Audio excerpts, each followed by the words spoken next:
présentation au Forum Billetterie sur ce sujet du livre blanc des systèmes d'information commerciaux. Livre blanc commandité par le Centre des Monuments Nationaux et qui a pris un certain temps à être rédigé, temps de maturation et de réflexion. Je vais passer la parole à Josie Carrel-Torlet et à Nicolas Carougeot, puis on va échanger ensemble sur les motivations et les attentes de ce livre blanc.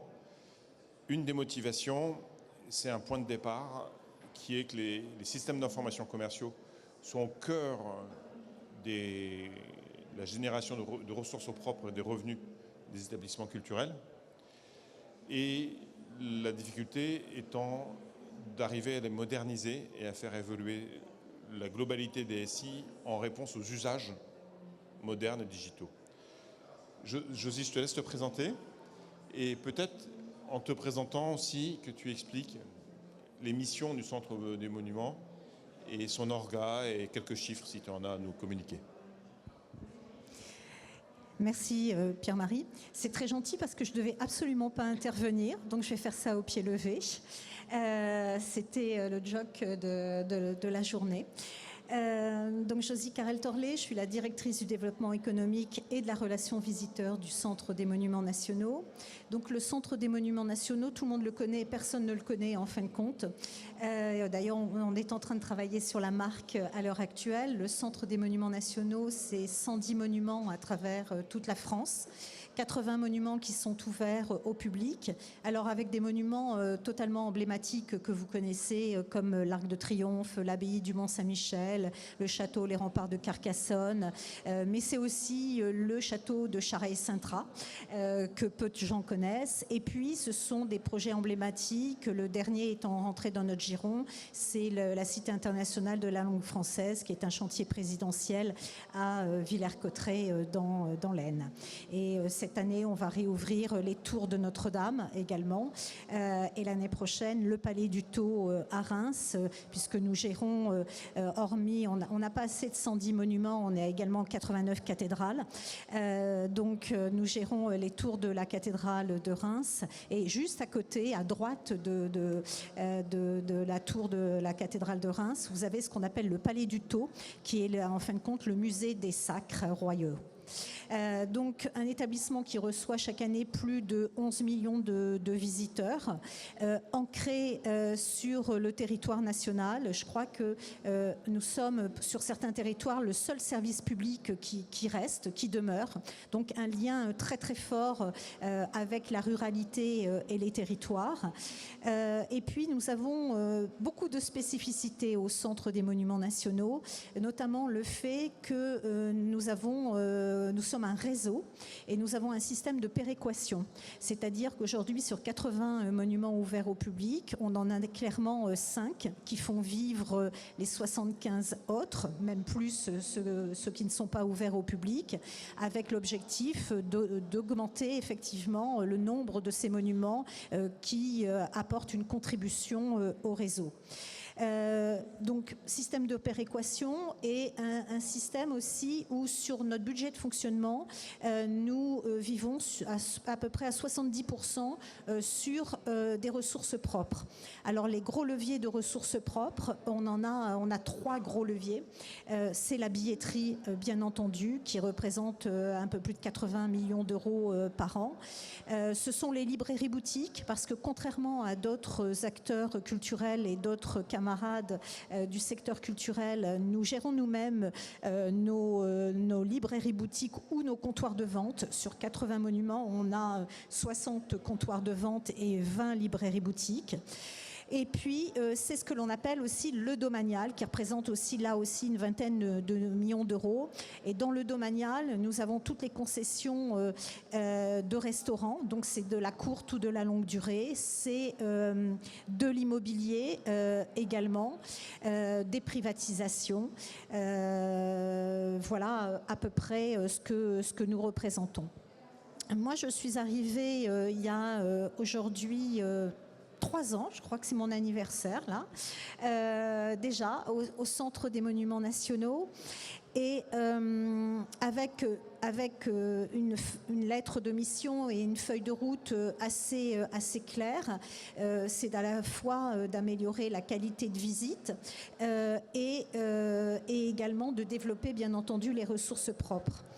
Et j'ai très rapidement fait le diagnostic que sans avoir des outils structurants, eh bien, je ne pourrais atteindre ni cet objectif qualitatif, ni cet objectif quantitatif.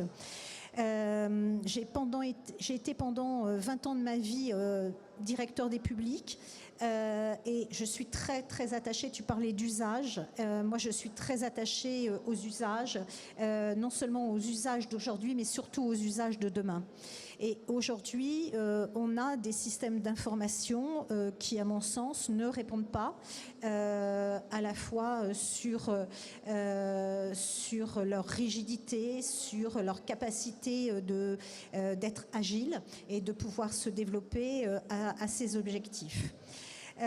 Donc j'ai candidaté à un appel à projet qu'a sorti le ministère de la Culture, qui est notre ministère de tutelle, qui est la transformation numérique des établissements publics. Et cette candidature nous a permis d'obtenir une subvention à partir de laquelle donc, on a commencé à réfléchir à une feuille de route. Et très rapidement, ce livre blanc que l'on a appelé Fidelio, et c'est un travail vraiment en mode projet. Nicolas est de la DSI chez nous, donc moi je représente une direction. On a pris un consultant que vous connaissez certainement ici tous, qui est Pierre-Marie Thibault. Et donc on a réfléchi ensemble à ce livre blanc en disant non seulement nous, ça va nous aider à mûrir en fin de compte notre réflexion, mais il faut aussi que cette réflexion puisse être partagée avec tous nos collègues. Et nous sommes allés, parce que moi j'aime bien les pas de côté, et pour ceux qui ont travaillé avec moi précédemment, ils savent que je me nourris souvent d'environnements qui sont différents du secteur de la culture. Et donc on a fait appel par le biais d'ateliers, de témoignages, d'expériences de personnes qui travaillent dans l'hôtellerie, dans le sport, etc. Et donc c'est ce qui va vous être présenté ici. J'espère ne pas avoir été trop longue parce que c'était pas du tout prévu. Merci Josie de cette introduction improvisée. Et les applaudissements nourris de l'immense foule ici présente, de fans, hein, première fan. Oui, quand on a commencé ce livre blanc, on s'est demandé de quoi allons-nous parler. Parce que le domaine est immense et surtout il est différent pour chaque lieu. Quand on est le centre des monuments, on a une logique multi-établissement, multi-sites. Quand on a un château, c'est pas du tout le cas. Et à chaque fois, en revanche, c'est des problématiques identiques de billetterie, de boutique, de restauration, de tous ces sujets que vous voyez ici à l'écran, avec des problématiques métiers et beaucoup de problématiques techniques. D'où l'idée d'avoir mis à plat dans le livre blanc des espèces de condensés, des synthèses, des enjeux et réflexions communes à chacun de ces métiers. Je vais laisser Nicolas se présenter et peut-être commenter la structure du livre blanc. Oui, merci Pierre-Marie. Donc moi je suis Nicolas Carougeot, je suis chef de projet billetterie et expert billetterie du côté des systèmes d'information, comme le disait Josie. Donc Pierre-Marie, tu disais que le CMN a des problématiques particulières du fait que c'est un établissement multisite, mais aussi du fait de la diversité de ces lieux. On agrège quand même énormément de problématiques qui font de la billetterie aussi bien en droit d'entrée, type produit de visite, comme peut en avoir l'habitude un musée par exemple. Et on a aussi beaucoup d'événements qui ont lieu dans nos monuments. Ce sont vraiment des lieux de vie, des lieux qui sont habités. Donc on a aussi cette logique parfois qui s'approche plus du festival ou du spectacle, même si ça a une part assez faible par rapport à l'ensemble, mais ça existe aussi au CMN. Et donc on a organisé, on a déjà mis à plat tout ce qu'on avait. comme l'a dit Josie, comme tu l'as dit Pierre-Marie, on a consulté des confrères et consoeurs qui sont dans le service public, mais pas seulement, dans le milieu de la culture, mais pas seulement, et on a comme ça ajouté un certain nombre d'idées, et on a organisé le livre blanc autour de ces thématiques, donc de billetterie de boutique, de location d'espace, de restauration et d'hébergement hôtellerie, qui pour le coup est une activité que nous n'avons pas, ou quasiment pas, au CMN. Et nous avons ajouté, soit de manière ciblée ou avec une partie ad hoc, soit c'est transversal, en fait ça apparaît au bon moment parce que tous les sujets finissent à un moment ou à un autre par se croiser. Et on a aussi abordé donc les aspects monétiques, les aspects SAV, donc le service après-vente qui avec l'e-billetterie prend de plus en plus d'importance. Donc tout ce qui est CRM, gestion de la relation client, le mécénat et d'autres. Et on a synthétisé tout ça dans ce livre blanc de 95 pages dont je peux vous montrer peut-être un aperçu. Attends, je vais te rendre le micro, Pierre-Marie. Merci Nicolas. Donc le livre blanc est disponible en ligne gratuitement. Il y a un QR code qui était juste à l'instant que vous pourrez rescanner. On ne demande pas de mail, hein. On ne prend pas de data. On est contraire à toutes les recommandations qu'on a pu faire. C'est-à-dire vous cliquez dessus, nous on a des stats, mais on ne vous demande pas nom, prénom, CV. C'est de la gratuité gratuite. Et donc vous allez pouvoir naviguer et constater les différents sujets. Il y a de la partie technique, mais il y a aussi un peu beaucoup de parties métier. Nicolas, je te laisse commenter. Oui, en fait, sur nos sujets, il est difficile de séparer les deux. Enfin, pour nous, tout est entremêlé. L'idée n'était pas non plus de faire un cours, c'était plus de partager des réflexions là où, en 2025, on en est sur les sujets, des bonnes pratiques que nous, on suggère, mais il n'y a jamais une réponse unique et absolue. C'est vraiment aussi adapté à chaque contexte et tout est souvent cas particulier. Mais voilà, c'est plus un guide pour nourrir une réflexion et aider chacun en fait à améliorer ces systèmes d'information qui, comme le disait Josie, sont de plus en plus importants pour apporter des ressources propres. On va faire quelques zooms fonctionnels sur quelques sujets qu'on voudrait exposer. Je te laisse passer la slide. On s'est dit en fait, parce que globalement, il n'y a pas un lieu pareil et chacun doit inventer son métier et son offre selon ses publics, son bassin, sa géographie. Ça, c'est vrai au sein du CMN parce que effectivement, quand on est en Bretagne ou en Provence, on n'a pas forcément ni la même offre, ni la même structure de public. Donc ça, c'est vrai, mais c'est vrai pour l'ensemble de la filière. Et on a identifié des sujets quand même qui résonnaient de façon un peu semblable. Et on a essayé aussi de poser à plat les différents points de vue ou les différentes manières de les adresser.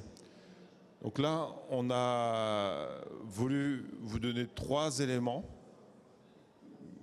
qu'on apprécie avec un peu plus de peut-être, voilà. Les 3 temps, ce qu'on appelle les 3 temps de la vente en ligne. Nicolas va vous dire là-dessus un certain nombre de choses. Sur la manière d'intégrer la vente en ligne, ça c'est un vrai sujet, de plus en plus complexe. Et puis sur des problématiques qui sont liées à la notion de fidélisation et d'adhésion. Oui, donc pour commencer par le premier focus, c'est sur ce qu'on appelle nous les 3 temps de la vente en ligne. On sait tous que selon le moment, selon le parcours au sens large du visiteur, la vente en ligne, je l'entends ici au sens large, c'est-à-dire e-billetterie, e-boutique, parce que ça pourrait être d'autres également, une plateforme de dons, ce genre de choses. Selon le moment dans l'enchaînement, cette vente en ligne va devoir répondre à des problématiques qui sont très très diverses. On a par exemple le cas d'un futur visiteur qui sait déjà qu'il veut visiter, qui est uniquement en recherche d'acheter son billet. Donc là, il doit y avoir un parcours très fluide. Et là, au CMN, on a une problématique particulière, c'est ne pas le perdre en le noyant sous l'information, vouloir lui expliquer que ce qu'il va visiter, c'est un monument qui fait partie d'un tout. Et donc il y a l'idée quand même qu'il faut être percutant, mais il y a aussi un intérêt à lui faire comprendre qu'il y a un réseau derrière et que peut-être il pourrait visiter d'autres monuments. Donc ça va être le premier temps qui va être l'avant-visite et la préparation de la visite, quand souvent elle est déjà décidée. On va avoir aussi l'après-visite qui va être souvent être la suite de marketing automation. Enfin, on va pousser de manière automatique un courriel post-visite pour encourager à retourner sur le site de vente, plutôt cette fois côté boutique, pour si on a envie sur place, on n'a pas acheté pour quelque raison un produit qui rappelle le moment et qu'on a envie finalement de s'en souvenir. Voilà, donc ça met en jeu l'affect, je pense, cette notion d'après-visite, et c'est même plus large que de la vente, puisqu'il y a aussi toute la notion d'adhésion, de fidélisation. On y reviendra tout à l'heure. Et on a aussi le hors-visite, où là, on va plutôt parler de produits de boutique, et la vente en ligne va s'approcher d'un site d'e-commerce. Et donc, finalement, un même site, souvent, va devoir répondre à ces différentes injonctions, et ça va être compliqué d'y répondre favorablement dans tous les cas. Donc, il y a quand même des curseurs à trouver, des choix à faire, et ce n'est jamais simple. Ou pas d'ailleurs, ou pas de choix à faire, parce que tu sais que, enfin vous savez que moi je veux tout, et je veux tout aussi pour les publics, et c'est vrai qu'on est dans des situations maintenant de plus en plus complexes, c'est-à-dire qu'un visiteur, il faut le transformer en client, il faut le transformer en client soit de sa e-boutique, soit de sa boutique physique, soit de son lieu d'hébergement lorsque l'on a, avec des visiteurs et des clients qui ont un niveau d'exigence de plus en plus important. Quand je parlais de choix à faire, c'était pas de tuer l'une des fonctions des boutiques en ligne, c'est plus en termes d'ergonomie, de parcours visiteur, donc je pense que ça se complète. Et moi, je voulais rajouter un point de commentaire.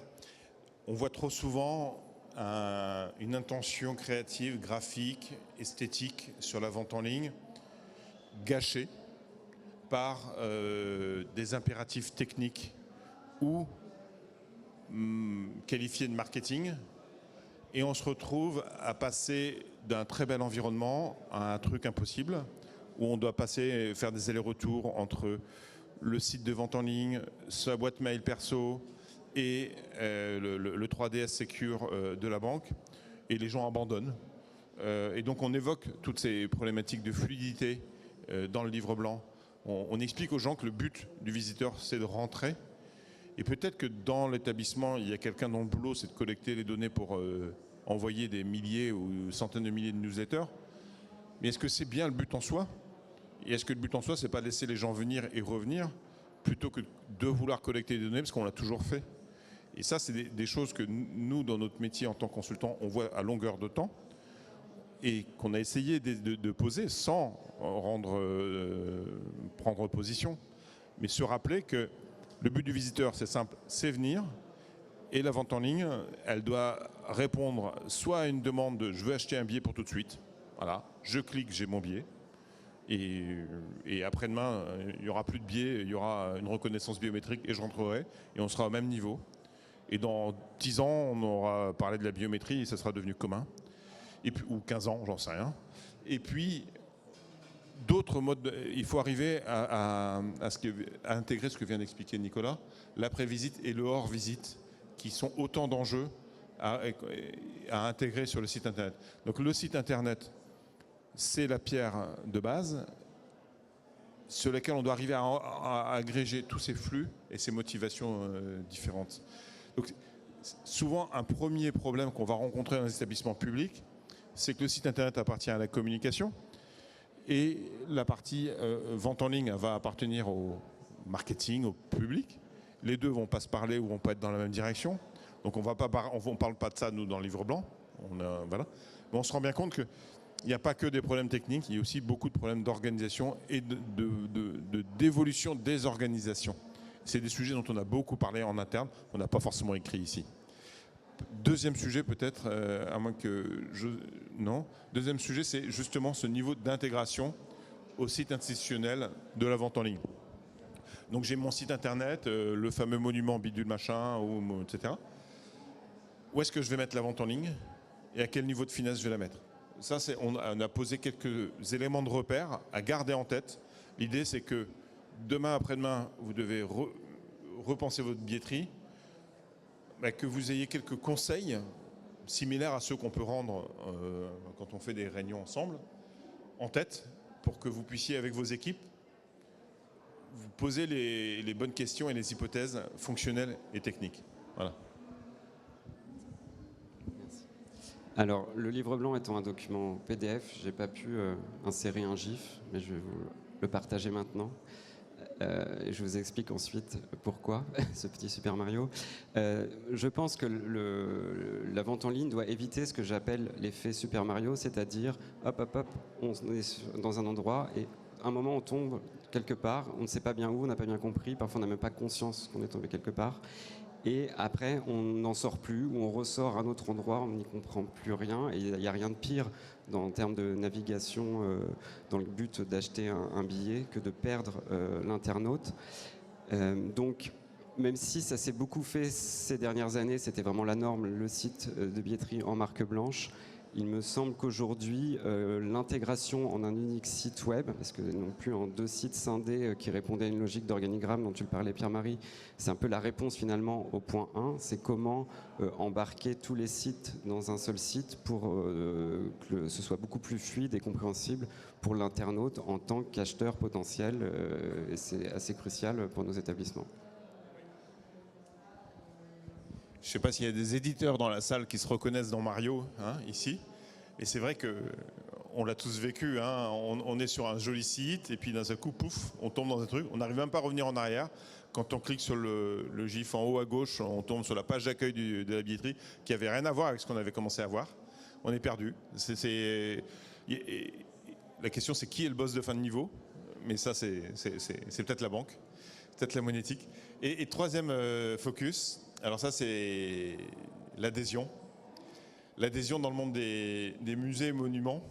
Alors, on n'a pas trop traité le sujet du spectacle vivant au sens théâtre, opéra ou ce genre d'activité. On l'a traité sous l'angle du festival, de l'activité événementielle plus généralement. Beaucoup de lieux ont aussi leur propre offre de spectacle vivant. Très souvent, on s'aperçoit que c'est une offre de spectacle vivant qui est non placé, parce que le système de billetterie qui a été pris, il ne sait pas faire. La vraie raison, c'est souvent celle-là. Et là, on a plutôt parlé de la logique d'adhésion, au sens je viens plusieurs fois dans l'année dans un lieu de visite. C'est là où on l'a pris. Je voulais juste faire le focus. Je vous laisse vous en parler. Oui, alors l'adhésion, je pense que déjà il y a plusieurs facettes. Enfin, autant le monument et musée se ressemblent beaucoup sur un certain nombre de parties. Sur l'adhésion à l'abonnement, un peu moins je pense, puisque par définition le musée, enfin ça dépend, mais s'il y a des expositions temporaires, l'offre se renouvelle par elle-même, là où le monument est beaucoup plus figé dans le temps, même si on l'anime, il peut aussi y avoir des expositions, des événements, j'en parlais tout à l'heure, mais c'est pas exactement peut-être la même manière d'appréhender les sujets. Je vois que Josie n'est pas tout à fait d'accord, mais elle complétera. Et sur l'adhésion, moi, ce qui me semblait surtout important à noter, c'est que c'est une question de relations affectives quasiment entre un lieu et son public et vice-versa. Et il me semble que proposer l'adhésion dès la vente, lorsque la personne va pour la première fois visiter un lieu, ne sait pas encore si ça va lui plaire, ne sait pas. Alors nous, on a aussi au CMN une logique de réseau, et ça peut être plus intéressant pour lui de se dire qu'il pourra en visiter d'autres après coup. Mais il me semble que l'adhésion est plus pertinente après l'achat, et une idée qu'on n'a pas mis en œuvre au CMN, mais qu'on pourrait, pourquoi pas, ce serait de se dire, en fait, convertir le billet d'entrée en une réduction du montant qu'on a payé sur l'abonnement pour s'abonner finalement de manière rétrospective après coup, comme si on a visité en tant qu'abonné. Ça permet de différer finalement l'hésitation et de ne pas avoir perdu des abonnés justement qui ont hésité et qui n'ont pas osé, qui se sont restreints. Donc on pense que l'adhésion, ça va devenir de plus en plus important dans les années à venir. Et le modèle qu'on connaît aujourd'hui d'adhésion qui dure 1 an de date à date, c'est un peu périmé, ou en tout cas c'est un peu vécu, parce que dans les nouveaux usages, notamment de plateformes, que ce soit Spotify, Netflix, etc., c'est plutôt des abonnements mensuels qu'on renouvelle et qu'on peut quitter plus tôt. Et ça peut être aussi plus rassurant de pouvoir à tout moment interrompre son adhésion. Mais Josie va compléter. Non, mais élargir un petit peu parce que effectivement l'adhésion c'est un vrai sujet. Comme tu le disais assez justement, aujourd'hui les systèmes d'adhésion changent énormément. On est de moins en moins fidèles dans tous les sens du terme, autant dans la sphère privée que dans la sphère professionnelle. C'est un fait. On a besoin de liberté. On a besoin d'avoir un sentiment où on peut se désabonner. Donc il faut que l'adhésion, à travers l'adhésion, c'est vraiment faire partie d'un club, c'est faire partie vraiment d'une communauté. Et c'est vrai, nous en tant que CMN, et bon, c'est paru dans la presse, la ministre de la Culture nous a demandé de réfléchir sur un National Trust à la française. Donc je ne sais pas si vous connaissez le système britannique du National Trust ou de l'English Heritage. Et c'est vrai que faire partie d'une communauté, faire un don en même temps qu'être adhérent, et puis ne pas... chez nous, un petit peu, l'adhésion en France, c'est pas bien, c'est du commerce, etc. Vous allez, je suis allée encore l'autre jour à Montréal au musée des Beaux-Arts, vous allez aux toilettes, vous avez le sticker « Abonnez-vous » sur la vitre en vous lavant les mains. Cette démarche de dire vous faites partie d'une communauté, vous contribuez à la sauvegarde du patrimoine national, et ça c'est vraiment important, et c'est vrai que ces systèmes d'adhésion sont complètement en train, c'est le paradigme qui est complètement en train d'être modifié. Et donc on a aujourd'hui des systèmes d'information qui ne savent pas répondre à ces nouveaux usages. Oui, donc vous allez retrouver ces quelques exemples que vous allez pouvoir retrouver dans le livre blanc.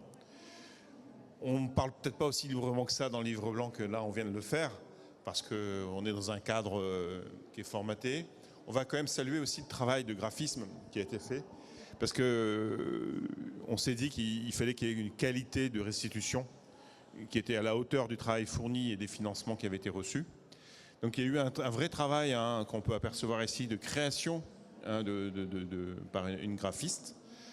Et on a évoqué quelques sujets d'avenir sans trop en parler, comme l'IA qu'on voit passer à l'écran.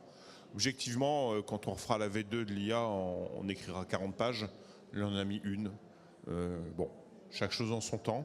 Il y a plein de gens là sur le salon qui vont vous parler d'IA. Allez-y, et nous, on va s'en nourrir aussi. Est-ce qu'il y a des questions dans la salle ? Une dernière chose, pardonnez-moi, pour compléter ce que tu viens de dire, Pierre-Marie. L'IA, c'est vrai, mais à travers notre billetterie, à travers nos systèmes aussi, il y a le sujet de la gestion des flux. C'est notamment sur les institutions qui ont des fortes fréquentations à certains moments de l'année ou durant toute l'année. C'est la capacité aussi de nos systèmes à pouvoir nous aider pour mieux fluidifier les flux. Et ça, c'est quelque chose sur lesquels effectivement on s'est penché et qui est en devenir, parce que ce livre blanc, c'est voilà, une photographie, et en tout cas ce que l'on a pu expérimenter ou en tout cas étudier à un instant T, mais c'est du work in progress de manière permanente. Je vais vérifier nos notes. Donc en fait, merci. Est-ce qu'il y a des questions peut-être, ou des réactions, ou des témoignages éventuellement? Non? Merci. Merci à tous et à tout de suite.